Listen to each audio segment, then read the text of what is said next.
everyone, I'm Matt. Hi, I'm Desiree. And we're bringing you this week's Rising Tide West Coast Swing Guide. Well, we have made it, everybody. We are here on our counting down to count up to 300 Rising Tide West Coast Swing Guides, and we are on guide number 1, which means that this is, out of all of our guides over the many years, the most viewed guide.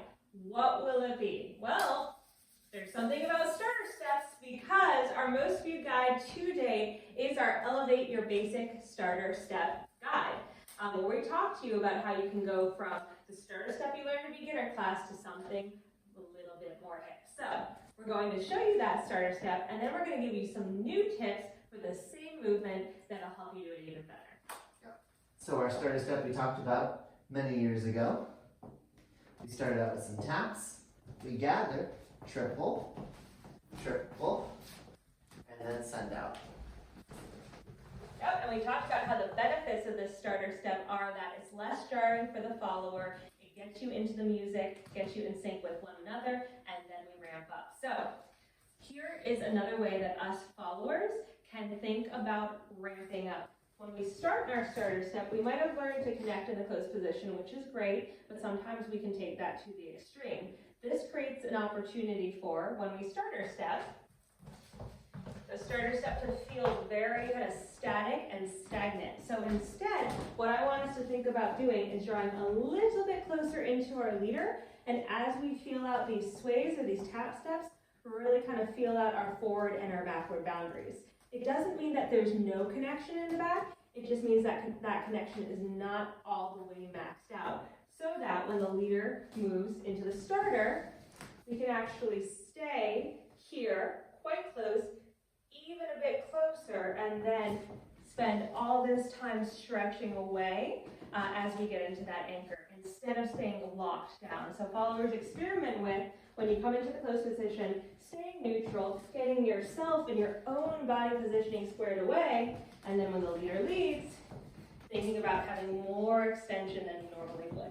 Yep. Leaders, we had a lot of really great tips in the first video to, like as I said, make your starter step even smoother. One thing that we didn't talk about that I think is really important for leaders is the idea of pre-leading the starter step. So I'm going to show you this first without Desiree so you can see from the front.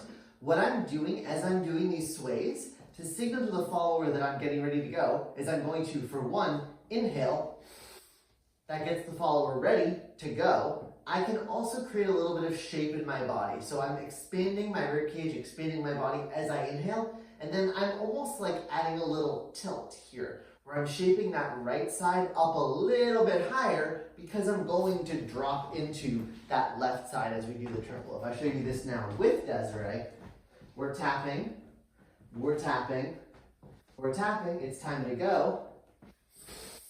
Triple and triple. Right? And followers, you can not only follow that shape because it makes it easier for you to follow the leader, you can follow that shape to give yourself a little bit of style too. Now, final tip for the followers, this is if your leader is newer, or your leader has an issue with that song, or your leader just loves this song so much they're going to stand here and sway forever. So what do we do if we need to get the dance started? Maybe we're in competition, maybe we're trying to help our desperate leader find the timing.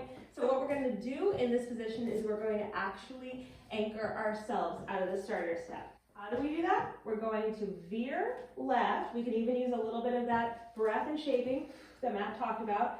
We're going to triple collect in, pressing in towards the leader so they feel a hair of compression that allows them to know that we are changing the dynamic between us. And then we're going to take our left side out, anchor our own body. Now, we don't want to do that in a way that really stretches and strains the connection. So that's why we start from that closer position, which allows us to create internal dynamic between the partnership so that we can anchor ourselves and go. That was your guide. Thank you everyone for tuning in and helping us count down to 300. Make sure you like and subscribe so you don't miss our 300th guide coming up next week. And then, check out our Facebook page, give that a like as well, and then check out our website and online store, link in the description. We'll see you next time.